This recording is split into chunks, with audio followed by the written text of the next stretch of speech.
भारत ने तालिबान के राजनयिकों को ट्रेनिंग देने के लिए एक कोर्स डिजाइन किया है और इस कोर्स के एग्रीमेंट पर हस्ताक्षर भी कर दिए हैं। दरअसल ये course Indian institute of management Kozhikode के जरिए आयोजित किया गया है और इसका नाम एमर्जिंग विद इंडियन थॉट्स है। बता दें कि पहली बार काबुल में तालिबान सरकार के सदस्य भारत द्वारा आयोजित 4 दिवसीय इस ऑनलाइन कोर्स में हिस्सा ले रहे हैं। सिर्फ अफगानिस्तान की तालिबान सरकार के सदस्य ही नहीं बल्कि अन्य देशों के प्रतिनिधि भी इस ट्रेनिंग कोर्स में शामिल हुए हैं। इस कोर्स में थाईलैंड के मलेशिया से भी प्रतिभागी हिस्सा ले रहे हैं। लेकिन सवाल ये है कि केवल तालिबान के लिए इस तरह के प्रशिक्षण यानी ट्रेनिंग देने पर उठ रहे हैं, क्योंकि अभी तक अफगानिस्तान में तालिबान की सरकार को किसी भी देश ने मान्यता नहीं दी है। इसकी शुरुआत बीते मंगलवार यानी 14 मार्च को हो चुकी है। तालिबान को मान्यता तो भारत ने भी नहीं दी है, लेकिन भारत उन लगभग 15 देशों में शामिल जरूर है जिन्होंने काबुल में अपने दूतावास फिर से खोल दिए हैं। ऐसे में विदेश मामलों के कई जानकारों ने भारत द्वारा तालिबान को प्रशिक्षण देने पर चिंता व्यक्त की है। कुछ जानकार लोगों ने बताया है कि काबुल के कई प्रतिभागी पाठ्यक्रम में भाग ले रहे हैं, क्योंकि ये सारा कोर्स ऑनलाइन है। तालिबान से किसी को भी भारत की यात्रा करने की जरूरत नहीं होगी। उन्होंने कहा कि तालिबान शासन को अलग थलग करने के बजाय शिक्षित करना बेहतर है, इसलिए उन्हें भी इसके लिए आमंत्रित किया गया था। इस कोर्स में उन्हें कई चीजें सिखाई जाएंगी। आइए जान लेते हैं कि आखिर इस कोर्स में क्या सिखाया जाएगा।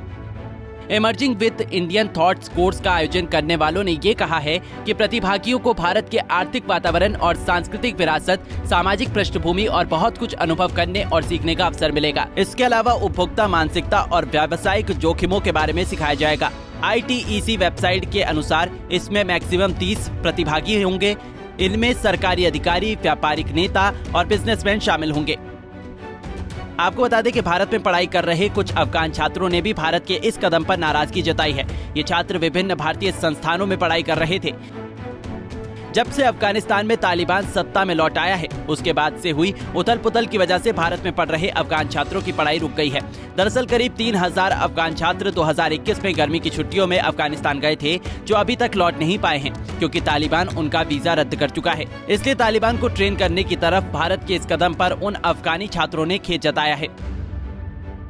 अब सवाल ये भी उठता है कि आखिर भारत ने emerging with Indian thought course की शुरुआत क्यों की।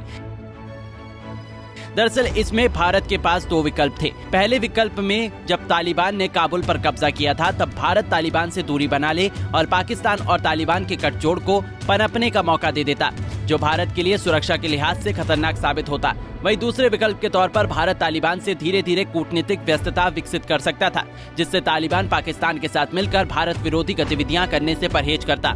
इसलिए भारत ने इस मामले में दूसरा विकल्प चुना और कूटनीतिक तरीके से तालिबान के साथ अच्छे संबंध बनाकर दोनों देशों के अच्छे भविष्य की कल्पना की। अब देखना होगा कि आने वाले समय में भारत के द्वारा तालिबान के प्रति उठाए गए कूटनीतिक कदम दोनों देशों के संबंध को कैसे प्रभावित करते हैं। तालिबान के राजनयिकों को भारत द्वारा ट्रेनिंग देने को आप कैसे देखते हैं, हमें कमेंट सेक्शन में जरूर बताएं। Bureau report, Punjab Kesari TV. हमसे जुड़े रहने के लिए हमारे YouTube चैनल को सब्सक्राइब करें और नई वीडियो की नोटिफिकेशन के लिए बेल आइकॉन को दबाएं।